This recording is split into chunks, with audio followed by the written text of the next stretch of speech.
I just want you to go over your Star Trek analogy of how the different pieces of us and how they work together. I thought that was brilliant. Well, the idea is that we're a multi-level individual with different aspects of our character that we have to shift appropriately to respond to this situation with firmness and persistence, calling upon the will. Other things require, we can't just look at it, we have to come with a creative adaptation. How can I communicate with this person? What's their secret language that we need to communicate with to make them listen to us? Are they concerned about, is it an anxiety issue? Is it a confusion issue? Is they just need to have a protocol here? How do we communicate? So this has been used in certain areas of psychology very usefully in terms of helping people understand that sometimes we need the strong will, the sense of purpose, the vision. Sometimes we need a gentle approach, kindness, that's very healing, very soothing. Sometimes we need the mental approach. We have to figure out, before we do anything, we have to figure out what really is effective, what's going on, what is required to fix this, what's the next step. All parts of the whole. But Right. can you use the Star Trek characters? Sorry, but that works for people like me. Yeah. Well, in Star Trek, you have Captain Kirk, the commander. You have Bones, the healing, intuitive character. We have Spock, which is purely mental and is very, very creative. It's like Hermione in the stories of Harry Potter. And then we have Scotty. Scotty he works. He does magic with wrenches and machines, and so he fixes anything. He's very physical. He fixes things. And so sometimes in those stories, the original series, there are all kinds of problems they're confronted with. Sometimes they had to be solved by a very creative way. Sometimes it required dynamic action. Someone had to come in and say, well, this, but here's what we have to turn off the computer that's running this whole planet. And then someone would have to act on it. Someone would have to actually put the ideas to work. Or they would need better ideas how to solve an impossible problem. And it means we have to shift throughout the day and decide, what does this task or this issue, does it require more mental creativity? Does it require a healing touch, gentleness, understanding, patience? Does it require mechanical fixing? Does it require, does this person just need better medicine rather than more talk in the ear? And then sometimes we need the vision, realize, all right, this is okay, but now we have to do it this way. We have to do it with very powerful intent and persist until we get the job done. So you're calling upon different parts of humanity. And from time to time, if you watch those stories, the one that fixed things was Bones. Someone else did the final work, but they were ones that figured out how to handle this. Other times it was Spock that mentally found the right pathway and so on. But we are multiple qualities in us. We're not just one thing. We require different parts to be effective in life. We need understanding. We need the intelligent use of love, not just love. We need the persistent use of love, with love backed with our willpower to make things effective. But the connection to our higher self or to the divine, which I was going to ask you your definition of that, but that is also really important, correct? Sure. The divine can come through any part of us. It can come through our love, of course. That's all religion talks about. Be really loving, really compassionate. Well, we need to be really smart too, really intelligent, really creative. The divine can come through our mind as a capacity to understand, to see the vision, the real meaning of what's going on here, and how to approach that in an effective way. The divine can come through our will. The will is not just power. The will brings the vision, the big concept of where we're headed, why we're here, and the insight about our purpose. It is not just raw power. It's the power of divine purpose, and that makes a big difference. For instance, in healing, there are some people, you can give the right medicine, you can talk about the right attitude and so forth, but the will to live is the raw power that really brings them through. Common stories are people that they're dying of cancer, and it's, oh, I can't go until my youngest daughter is married. I want to be at the wedding ceremony. And they simply will themselves well until they reach that point where they now can let go. They've seen their last child married, and their willpower, it's the divine will. That's the soul. Right.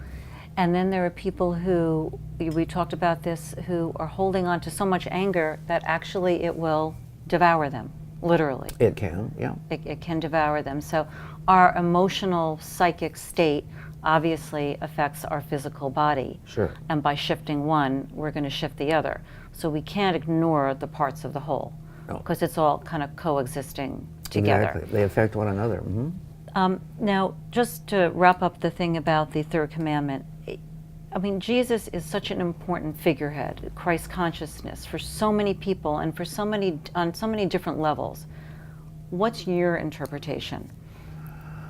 Well, people say, well, Jesus is God. This is ridiculous. In the Bible, Jesus half the time talks about himself as Son of Man, and the other half the time he talks about being Son of God. And he doesn't ever claim to be God. He claims he's a son of people, human, and a son of God. And that's to help us. He was a great teacher, a prophet. Wasn't a deity himself. He was a great teacher, great prophet. He was more God realized than most people around him, or than any people around him. And so he demonstrated, but in his own life, the fullness of God's love. Is if we ever could achieve to be able to express the light and love of God, he would demonstrate that in his teachings, demonstrate that in how he behaved, demonstrate it in his miracle making, his healings, and so forth. And so his great role was to teach by what he literally said, and by how he performed on earth in his miracles and so forth. And to demonstrate this, then he said in the book of John, "These things I do, you can do too, even greater." Which again, the church messes up that, well, he meant the church, didn't mean you, he meant the church.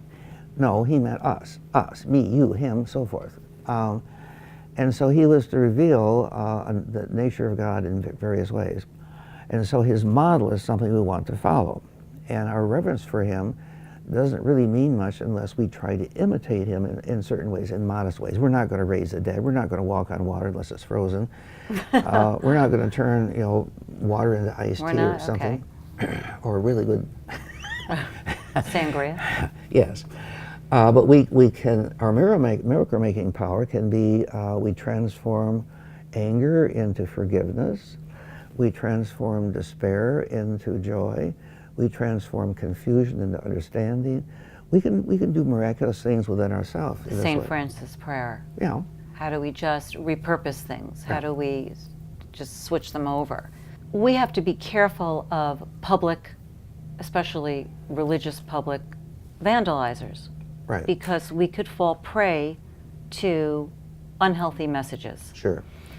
And is there a way, do you advise not watching the news? Is there a way to protect ourselves that way? Well, I think everyone is going to be different for everyone. I know someone who came back from overseas with tremendous PTSD. It was one of our ministers. And he says, I can't watch the news. I can't, it starts to bring back bad feelings and memories, and then he doesn't sleep. So sometimes you want to stay away from things that are so irritating it overwhelms you. And that's different for every person. I know one person, he when his wife would growl at him, he'd go on a business trip the next day. And just to get away from the irritant. That's not an effective solution for most people. But anyway, you want to look at what annoys you. And if you really, it's going to take a long time to learn how to handle that irritating situation.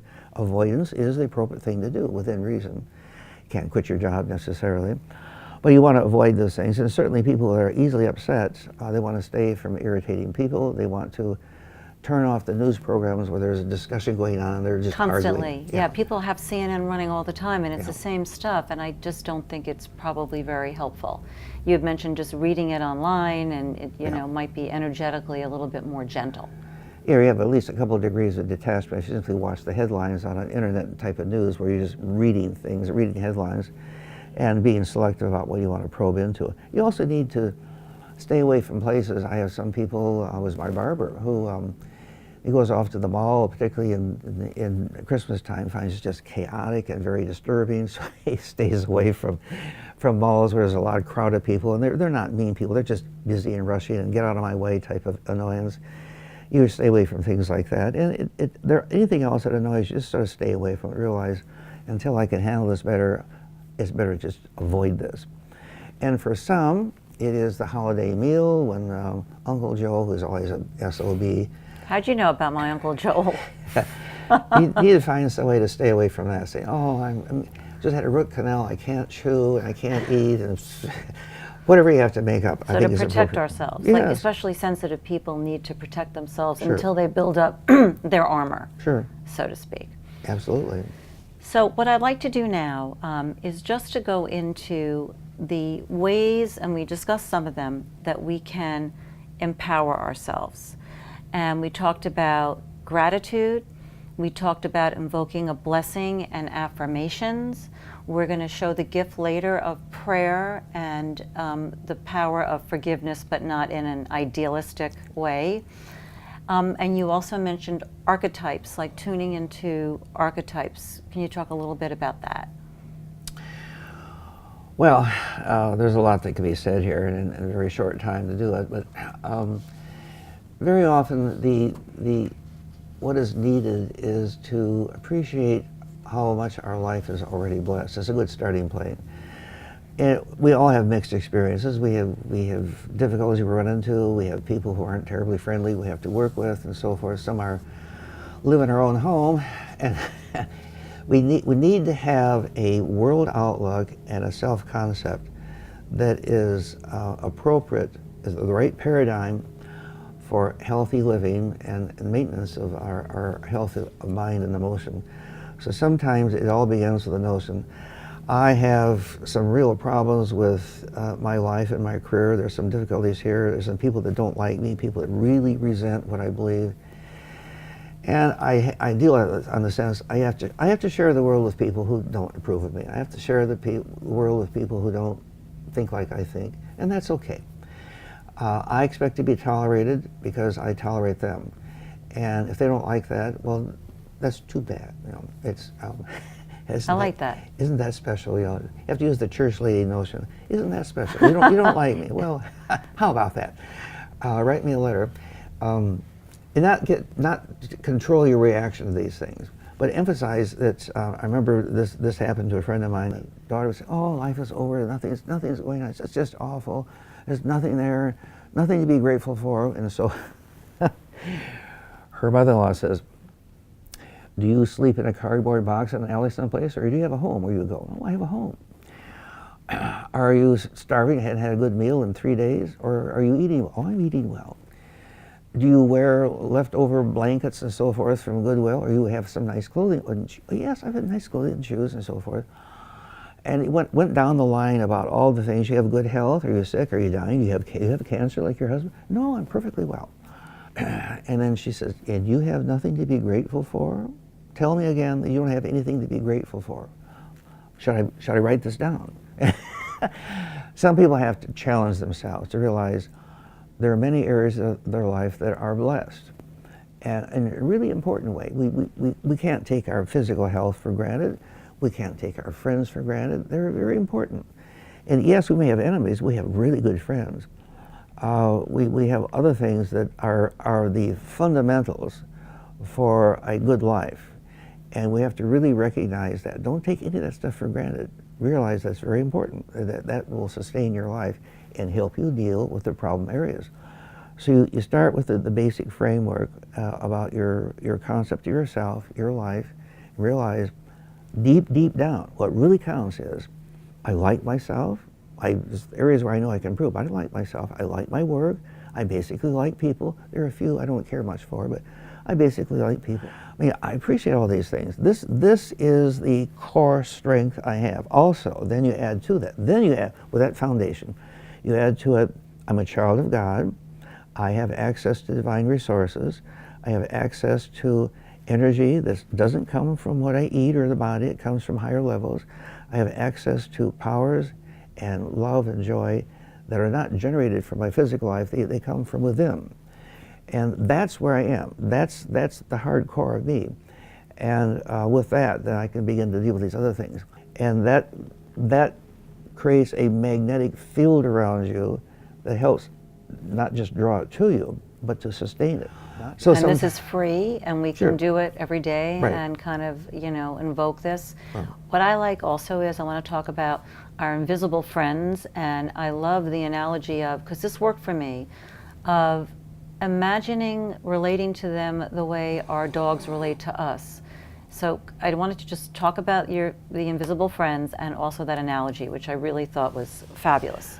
Well, we need to keep in mind that in our physical life we have many friends, and when they pass over, they still remain our friends. They don't go off to some remote place and never come back. But I've had friends with me that I've never known in physical life. They're just with me in spirit, and you can sense them. Sometimes you see them. Sometimes you hear them. Sometimes they laugh at my jokes, or it can be, at a psychological level, a really, really intense experience. They also, when I begin to write, I have ghost writers that help me with some of the ideas. They're really important when it starts editing. They do a much better job of editing the text than I can. And some of you, no, move this paragraph here. Very helpful, very specific. So they are attracted to us because on two levels. One is for the personal needs, but more often, once you get into a position of responsibility, they're attracted to you because of the work you're doing. My work becomes their work as a teacher. My work as a healer becomes their work, and they come to me to help assist me with the writing or the teaching or the sermonizing or the healing or whatever. Some years ago, a lady asked me to come and sit for a portrait. And I thought, She just wanted to talk. She asked questions all the time. She's painting away. And she says, oh, I'm so jealous of you. You can see these people. Oh. I said, well, there's this little old man behind you that when you go out to put the brush to the painting, to the canvas, his hand is right on top of yours. He's guiding you. And then he'll back up and you'll back up and you'll do this sort of thing. And then he precedes you in your movements. And then when she wasn't painting, he disappeared. And there are other people there. Sometimes I've seen psychologists that they're doing their counseling, and they're dealing with someone who is very anxious or depressed, and the spirit will sort of let loose just a cloud of peace and joy that goes over both parties, and just sort of, it is like a psychic hug that surrounds people. So they remain peaceful while they're talking about their very disturbing memories. It's a very healing thing to watch. So that's how spirits come upon us. You see this, so obviously we know that you see spirit. Most of the time I just sense it, but occasionally I see it. You get a glimpse once in a while. I do. So we have assistants. It's not, and we have to participate and also acknowledge them. Sure. And ask. So they're there, but it doesn't mean we're always going to be saved.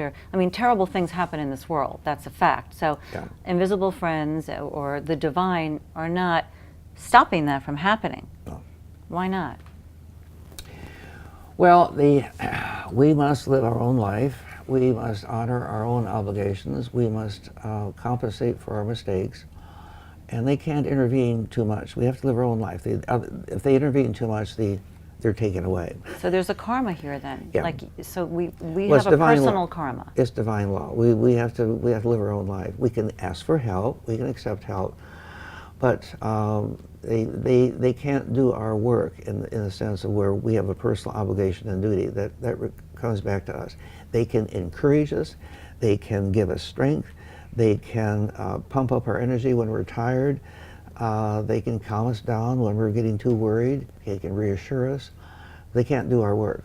They can't do our work, and they can't stop certain things from happening. No, if your destiny is to endure these problems and endure this difficulty, they won't stop that. So there's a destiny and there's a karma. Yeah. Okay. So if you're destined to marry the wrong person, to learn a lesson. Yeah. Do we come here with the script already planned? You come here not with a detailed script, usually not. You come here with a general plot to work out. You may, need in this lifetime to learn to be more self-controlled, more assertive in a kind way, not in a bullyish, being a bully. So they'll marry you to someone who will be quite a challenge. And in order to survive the challenge, you have to assert yourself in a non-provocative way. In order to survive the marriage, the difficult person, you have to learn to be very tolerant and forgiving. And sometimes that doesn't work out. It just sort of blows up after a few years. And that would be the plot. You have to work that out. And if you need lots of lessons in patience, you'll meet lots of situations that require your patience, that require how to keep going without complaining, how to endure difficulty. And sometimes you're destined to meet certain people, but it could be any situation that makes you can't endure without a lot of patience. But can we change it? So where does the free will come in? In other words, free will comes in how you respond to these things. There may be fixed problems you're going to meet. It has to do with how you respond to it. You can just explode and get angry and tell everyone, oh, I know, this is unfair because I don't like this. You know, play the victim. Yeah. So and get mad at God. How dare you do this? Right, like it's his fault. So the ownership, so the invisible friends, can you talk about the dog analogy? Like how do we get them, how do we feel them more? Some people feel and see spirits and can feel the energies, and some can't. So how do we feel those invisible allies more? Well, in key activities, sometimes we can sense something has shifted. We are more calm than we usually are, or we start to ponder certain questions and ideas just pop into our head, or we decide, well, I think we should do this, and then we suddenly forget that, and a different idea pops into our head. The spirits often work in the sense that they intervene in our stream of consciousness to nudge you away from the wrong idea, so you kind of forget it, or you say, well, you get delayed, and you never act on it because they're trying to stop you from making a mistake. Other times, you have a persistent thought, I need to call so-and-so, I need to do this. They're reminding you, this is a great opportunity, and you receive sort of indirect subliminal guidance. Right. I remember once I was looking for a certain book. I suddenly walked into the store without thinking what it is. I walked in here and walked right over here. It was a bookstore, and right there was the book I was looking for. So the spirits guided me to that. But it often is, it's not, you don't hear a voice or go here, turn left now. It's not like the global positioning thing in your car. It just sort of automatically guide you to the answer. And then also sometimes there'll just be clues or hints, or Yeah. someone will say something at the right time to Right. guide you into it. So you're supposed to kind of close your eyes and almost imagine what your dog would feel like, kind of curling up to you, that you're trying to feel this safety and trust and love. Well, that's more the analogy I use, the metaphor for tuning into our innate spirit. That's a notion that sometimes the model for the reverence and attunement to higher power would be similar to when you come back home, that dog or cat goes off and they eat something and they drink something, then they do a little cleaning of themselves, they groom themselves, and then they come up to you and they jump on the sofa or the chair, or they curl around at your feet, and they are the supreme example of contentment, is they know in their own little doggish way or cat-like way that they're safe, they're secure, they're well-fed, they're provided for, they're cherished, they're loved, and then they're in a perfect state of contentment where they know it's you're doing this to me, and they just adore you, and their essence is focused on you in the sense of gratitude, and they're sitting there, their little eye opens once in a while, and they're half awake, they're fully aware, but they're in heaven.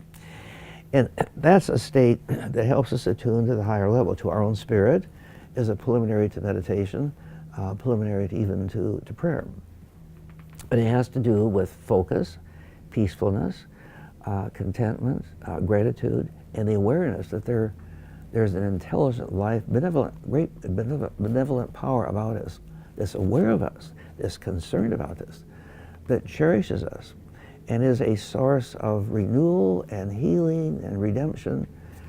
Well, there's so many dog lovers that I honestly think we should patent this, Dr. Leichtman's, connection to source through your dog, because it's true, that feeling, that's why so many people love being with their dogs. They feel safe, they trust them, they know they're loved.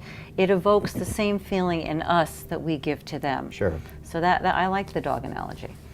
I want to talk about group energies and mass consciousness and how we're affected by groups and events that happen like 9/11. Well, as we can be individually be cheered up by being around a certain person or dragged down by their gloom and doom, groups can do that much more powerfully. And the groups that are intense about something, it could be a religious group, it could be people working with the so-called social justice, because I'm not sure how much justice is in that, but they're very intense, have strong beliefs. They generate powerful energies that go beyond their physical space. We can be affected by some protest movement going on downtown. Once there was someone I know that there was a plane crash in the ocean nearby, and it was broadcast all over the news. It upset a lot of people that someone was probably had died in a plane crash just offshore. And there's an outburst of emotional response to the bombing at 9/11 that shook up a lot of people. And so sometimes a tidal wave of panic or anxiety that sweeps through the psychic planes around the whole planet, or at least the whole country. And that can affect people who are sensitive. It can be just a down day, they're sort of irritated, difficult to think. Had a friend who was out camping on a fishing trip out of nowhere and out of contact with everyone on 9/11.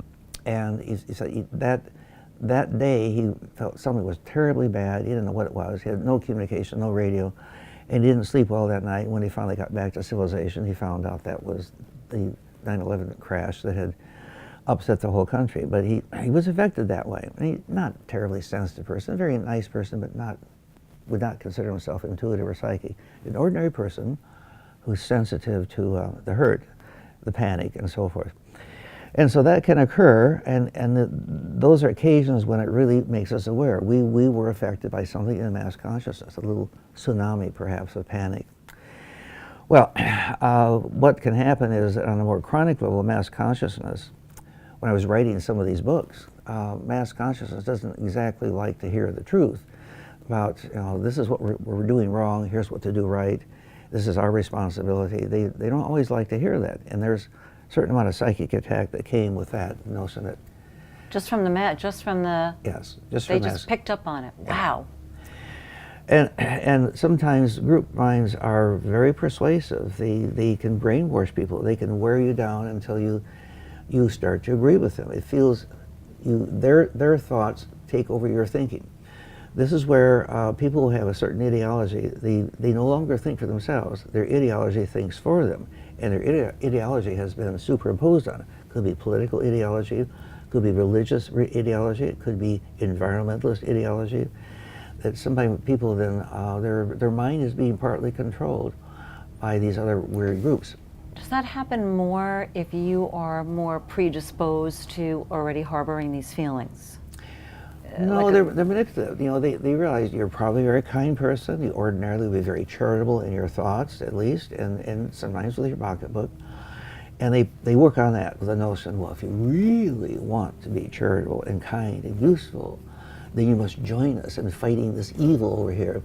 And then they suck you in under that. But isn't that guilt? Don't you have to have some guilt to buy into that? Like a really independent, healthy person, aren't they going to be able to maybe discern if this is an appropriate? They should. Right. Your protection then is not some imaginary wall, but your best protection is to be really intelligent, to realize we can smell a con game going here when. And what about cults? I mean, they prey on people that have a big warehouse of inadequacy and guilt, and they prey on the cults. Often the vulnerable hole, the connection they make is people who feel lonely, don't have any purpose in their life. They feel terribly isolated and alienated. They want friends. They want companions. They want someone, a group that they can belong to. They feel alienated. So they get them on that point. They also get them on the point where your life is just purposeless. You're wandering around. You join us. You'll have a real meaning in life. You have a purpose. You have people working with you. You have a community that will take care of you. And they appeal on that basis. Of course, it's a trap, but that's usually the appeal. And these people are disconnected. You said one of the biggest sins is our belief that there's a separation, that we are not really connected to the divine. Because well, there's that, and there's also the notion that I really have a bad person. I've done bad things. Right. I've committed the unforgivable crime, and I'll never recover from that. I've offended God. God won't help me. That's the religious alienation that's very destructive. It's hard to fix.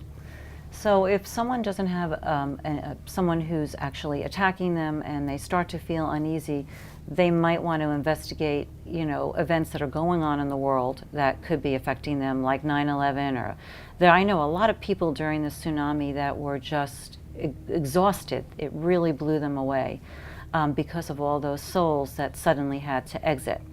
So if you're sensitive, sometimes it's going to be more challenging, Right. to be on this plane. Exactly.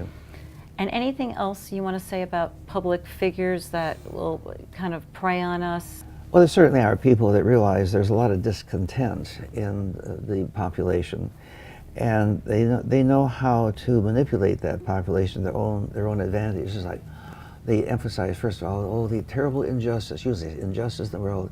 This is bad, that group is exploiting you, these people, and da-da-da, and we need to fight this injustice. We need to fight this injustice. And they go out and create more alienation, more separation, more grief.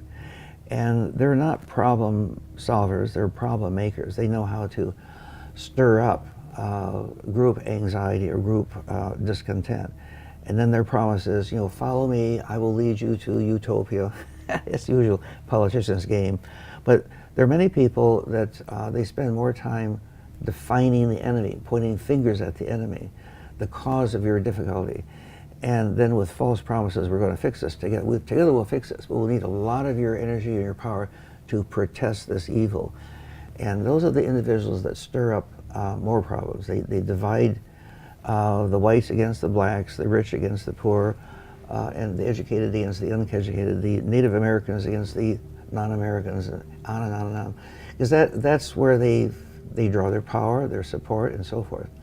And when you listen to them within minutes, you can tell this is not a problem fixer. This is a problem exploiter. And they're not talking about we need to work together on this. They're not talking about solutions. They're talking about resisting the evil that they're trying to destroy. How could people be what's going on in the Middle East, how are we capable of doing such awful things? How is that possible?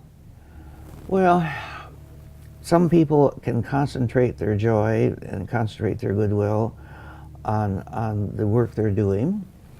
There are kind parents who really are very protective, spend a lot of energy taking care of their children and others. And the opposite can occur too. There are people that really just are very disturbed, very angry. They thrive on anger. They draw power from their anger. They build a little empire, their fiefdom, because they mobilize the hate of others and they concentrate it.